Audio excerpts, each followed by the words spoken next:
Hello friends, let's know about NCF 2005. NCF 2005 की recommendation NP 1986 में दी गई थी और ये कहा गया था कि नेशनल डेवलपमेंट का एक core component national curriculum framework है। MHRD के ऑर्डर पर NCF का डेवलपमेंट NCERT के द्वारा किया गया। यह development learning without burden report के आधार पर किया गया। NCF को डेवलप करने के लिए स्टीयरिंग कमेटी फॉर्म की गई जिसके चेयरमैन प्रोफेसर यशपाल थे और 21 नेशनल फोकस ग्रुप्स को बनाया गया जिसके मेंबर्स थे scholars, principles, teachers, NGO representatives and NCERT faculties. National steering committee के सपोर्ट में 21 नेशनल फोकस ग्रुप्स को भी बनाया गया और इन नेशनल फोकस ग्रुप्स को रिनोन्ड स्कॉलर्स और प्रैक्टिशनर्स ने चेयर किया। नेशनल फोकस ग्रुप्स के मेन 3 एरियाज थे करिकुलर एरियाज, सिस्टमैटिक रिफॉर्म और national concerns. National curriculum framework को बनाने के लिए देश भर में इंटरेक्शंस किए गए, डिस्कशंस किए गए और मीडिया में भी डिबेट्स किए गए और 28 नेशनल एंड रीजनल डेलीज में एडवर्टाइजमेंट देकर सजेशंस को इनवाइट किया गया जिसके आधार पर 2000 रेस्पॉन्सेस रिसीव हुए। इसमें एक मदर्स के रेस्पॉन्स को भी जोड़ा गया जिसमें कहा गया कि जो करिकुलम है, एग्जिस्टिंग करिकुलम है, वो बहुत ही बड़ा है और टीचर के पढ़ाने की कैपेसिटी से बाहर है और बच्चे भी इतने अटेंटिवली उसको कंप्लीट नहीं कर पाते हैं। एक पुराने टॉपिक को कंप्लीट करने से पहले नए टॉपिक्स शुरू कर दिए जाते हैं और जो सिलेबस का बर्डन है स्कूल से लेकर घर और घर से लेकर ट्यूशन तक शिफ्ट कर दिया जाता है और इस तरह से शिफ्टिंग की प्रोसेस में उनका बचपन जो है वो पूरी तरह से गुजर जाता है। NCF के इंट्रोडक्शन में सिविलाइजेशन और डेवलपमेंट की एक नामक रविंद्रनाथ टैगोर के ऐसे से कुछ लाइन्स को लिया गया है। वे हैं creative spirit and generous joy are the key in childhood, but both of which can be distorted by an unthinking adult world. बचपन के जो की एलिमेंट्स हैं वे क्या है? क्रिएटिविटी और जनरस जॉय। बच्चे बहुत ही खुश होते हैं और क्रिएटिव होते हैं, लेकिन इन दोनों को एडल्ट अनथिंकिंग वर्ल्ड से खतरा है। NCF के 5 चैप्टर्स हैं, वे हैं perspective, learning and knowledge, curricular areas, school stages and assessment, school and classroom environment and systematic reforms. Perspective में करिकुलम लोड के प्रॉब्लम्स को हाईलाइट किया है कि that we are confused between information and knowledge. Information और knowledge में अभी भी कंफ्यूजन है और टीचर्स की ये टेंडेंसी है कि उनको सब कुछ स्वयं ही पढ़ाना, because they lack faith in children's creative instinct. उनको लगता है बच्चे स्वयं से नहीं सीख सकते, इसलिए वे खुद पूरा कोर्स पढ़ाना चाहती हैं। नेक्स्ट है करिकुलम में नए नए टॉपिक्स को जोड़ दिया जाता है जिससे जो सिलेबी है वो डिसजॉइंटेड बन जाता है। Textbooks are just like encyclopedia, उसमें सब कुछ भर दिया गया है जो बच्चों की पढ़ने की कैपेसिटी के बाहर है और एग्जाम्स भी बहुत डरावने हैं। इसमें फिर फर्दर इन प्रॉब्लम्स को सॉल्व करने के लिए करिकुलम डेवलपमेंट के कुछ गाइडिंग प्रिंसिपल्स प्रपोज किए गए। वे हैं connecting knowledge to life outside the school. जो बच्चे स्कूल में नॉलेज रिसीव कर रहे हैं उसका कनेक्शन बाहरी जीवन से होना चाहिए और जो रटंत प्रणालियां हैं, जो रोट मेथड्स हैं, उनसे लर्निंग को शिफ्ट करना है। नेक्स्ट, टेक्स्ट बुक के बियॉन्ड करिकुलम को ले जाना है। करिकुलम को इस तरह से एनरिच करना है कि वो टेक्स्ट बुक के बियॉन्ड जा सके और एग्जामिनेशंस को फ्लेक्सिबल बनाना है और ओवरराइडिंग पर्सनालिटी को नर्चर करना है। इसका मतलब है कि हर बच्चे के अंदर कुछ टैलेंट होता है, उस टैलेंट को डेवलप करना है। After this some social context of education को भी डिस्क्राइब किया है, like hierarchies of caste, economic status, gender. इन सभी का इन्फ्लुएंस एक्सेस ऑफ पार्टिसिपेशन पर है। बच्चों के एजुकेशनल एक्सेस और पार्टिसिपेशन पर इन इश्यूज का इन्फ्लुएंस है। इन सभी से एजुकेशन को दूर रखना है। नेक्स्ट, स्कूल एजुकेशन आजकल मार्केट लाइक कॉन्सेप्ट्स में कन्वर्ट होती जा रही है जिससे स्कूल एजुकेशन और क्वालिटी को बचाना है। नेक्स्ट, एजुकेशन एम्स को सोशल एम्स से डिराइव करने की आवश्यकता को डिस्कस किया गया है कि जो कॉन्स्टिट्यूशनल एम्स है वही एजुकेशनल एम्स भी होने चाहिए।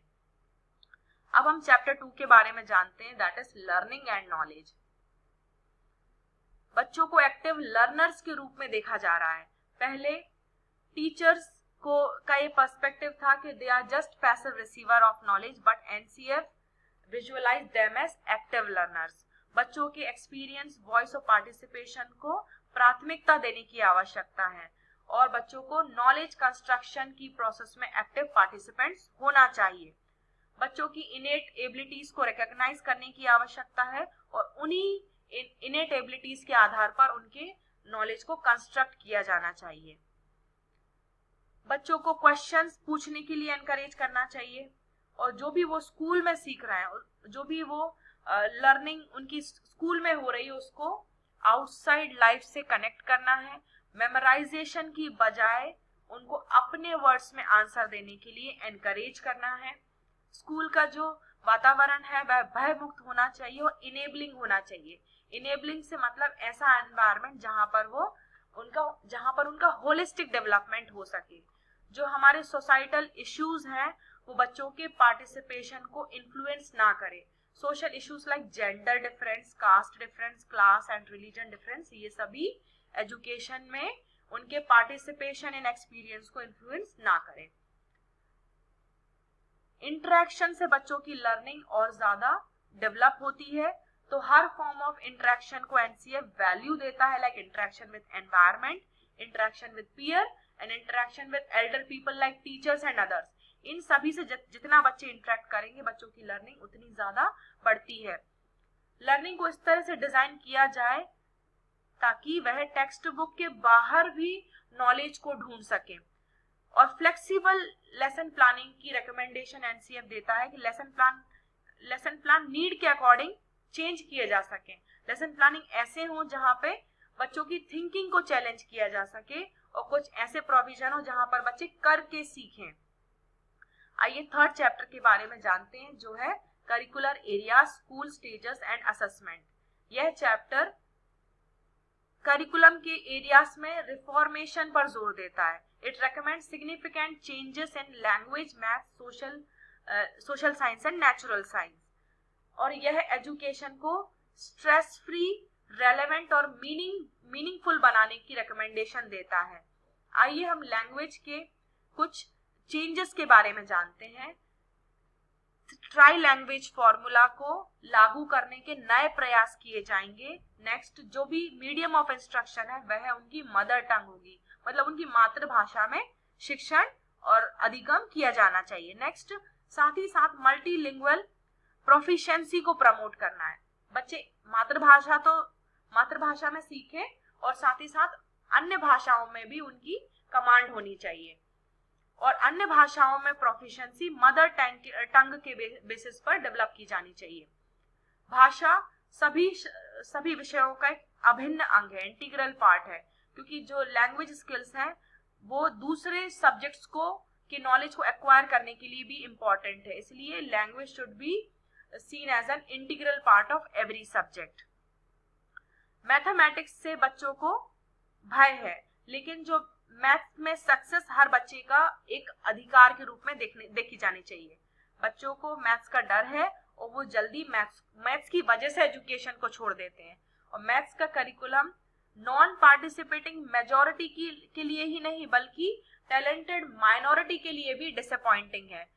जो बच्चे मैथ्स में रुचि नहीं रखते उनके लिए भी डिसअपॉइंटिंग है, और जो बच्चे उसमें रुचि रखते हैं, जो टैलेंटेड है मैथ्स को सीखने के लिए, उनके लिए भी ये डिस्करेजिंग करिकुलम है। इसको चेंज करने की जरूरत है।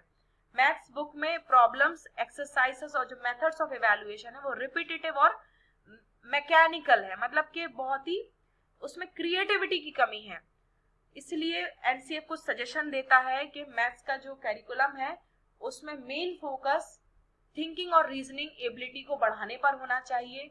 बच्चों के अंदर विजुअलाइजेशन, एब्स्ट्रैक्शंस को विजुअलाइज और हैंडल करने की एबिलिटी को डेवलप करना है।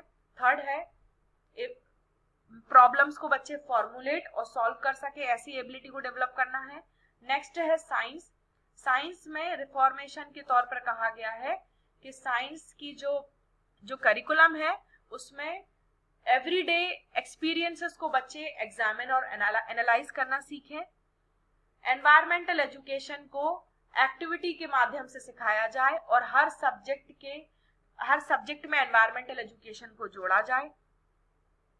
सोशल साइंसेस में डिसिप्लिनरी मार्कर्स को रिकॉग्नाइज किया जाए ताकि इसका जो कंटेंट है वो इरोड ना हो, और इरोड ना होने के साथ साथ इसके जो थीम्स हैं उनको इंटीग्रेट करके पढ़ाया जाए। लाइक वाटर को सभी पर्सपेक्टिव से बच्चों को देखना सिखाना है। Like history, geography, political science और इकोनॉमिक्स सभी में वाटर कॉन्सेप्ट है, लेकिन उसका जो पर्सपेक्टिव है वो डिफरेंट है। तो इसमें सजेस्ट किया गया कि कंटेंट को इरोड ना करते हुए थीम्स को इंटीग्रेट करने की कोशिश करना है। नेक्स्ट है it recommends paradigm shift to study social sciences from the perspective of marginalized groups। जो सीमांत वर्ग हैं उनके परिप्रेक्ष्य से भी सामाजिक विज्ञान का अध्ययन करना सिखाना है। नेक्स्ट, जो माइनॉरिटी ग्रुप्स हैं, जो सोशली डिप्राइव्ड ट्राइबल ग्रुप्स हैं, उनके प्रति भी सेंसिटिविटी डेवलप करना है और जेंडर जस्टिस को भी डेवलप करना है। नेक्स्ट, इसमें मेन अदर 4 एरियाज पर भी अटेंशन ड्रॉ किया गया। वे हैं art education, health and physical education, education for peace and work education. इन सभी को इंटीग्रेट करके सिखाना है। इनको एक सब्जेक्ट्स की तरह नहीं सिखाना, बल्कि इनको डिफरेंट सब्जेक्ट सब इंटीग्रेट करके उनको सिखाना है, बच्चों को सिखाना है। Next is school and classroom environment. It recommends to have minimum infrastructure and material facilities available in the school। विद्यालय में मिनिमम इंफ्रास्ट्रक्चर और मटेरियल फैसिलिटीज अवेलेबल होनी चाहिए और जो डेली शेड्यूल है वो फ्लेक्सिबल होना चाहिए। स्कूल का वातावरण इनेबलिंग होना चाहिए। इनेबलिंग मतलब कि ऐसा वातावरण जहां पर बच्चों का होलिस्टिक डेवलपमेंट हो सके। डिसिप्लिन के नोशन को भी ये चेंज करता है। डिसिप्लिन का मतलब सिर्फ चुप रहना नहीं है, बल्कि उसको हम डिसिप्लिन मानते हैं कि बच्चे जैसा बोला जा रहा है वैसा फॉलो करते हैं, बल्कि सेल्फ डिसिप्लिन को डिसिप्लिन माना जाना चाहिए। नेक्स्ट है पेरेंट्स और कम्युनिटी को भी एक स्पेस प्रोवाइड करना चाहिए जिससे वह स्कूल के डेवलपमेंट में पार्टिसिपेट कर सकें। नेक्स्ट, लर्निंग स्कूल में टेक्स्ट बुक्स के अलावा लाइब्रेरी, टूल्स और लेबोरेटरी, मीडिया, आईसीटी की फैसिलिटी भी उपलब्ध होनी चाहिए। और एनसीएफ 2005 एड्रेस करता है प्लूरलिटी ऑफ मटेरियल के लिए, कि मतलब स्कूल में बहुत तरीके के रिसोर्सेस अवेलेबल होना चाहिए और टीचर्स को ये फ्लेक्सिबिलिटी होनी चाहिए कि वह इन मटेरियल्स को अपनी आवश्यकता अनुसार इस्तेमाल कर सकें। आइए लास्ट चैप्टर के बारे में जानते हैं, वह systematic reforms. Systematic reforms covers the need for academic planning for monitoring quality. Schools को अपनी एकेडमिक प्लानिंग बनानी है जिसके आधार पर उनको क्वालिटी मॉनिटर करना है। स्कूल को फ्रीडम दी गई और ऑटोनॉमी दी गई ताकि वह अपनी एक्टिविटीज को अपने हिसाब से मैप कर सके। और it proposes systematic activity mapping of functions appropriate at different levels of local self government. Local self मतलब हर स्कूल को अपनी एक गवर्नमेंट की तरह अपनी एक्टिविटीज को मैप करना और उसको इम्प्लीमेंट भी करना है। Next, it simultaneously ensures financial autonomy on the basis of funds must follow functions principle. मतलब कि जो भी फंड्स हैं उसकी यूज के लिए भी स्कूल्स को ऑटोनॉमी दी गई। नेक्स्ट है टीचर्स को अपनी प्रोफेशनल आइडेंटिटी डेवलप करना है। They are not just human beings, they are professional beings. उनको अपनी प्रोफेशनल उनको हर साल अपने आप को हर पल अपने आप को अपडेट करना, आपको अपने आप को अपग्रेड करना है। और ये रेकमेंड करता है कि एग्जामिनेशंस में रिफॉर्म्स लाए जाएंगे जिससे बच्चों के साइकोलॉजिकल स्ट्रेस को मेनली 10th और 12th में रिड्यूस किया जाएगा।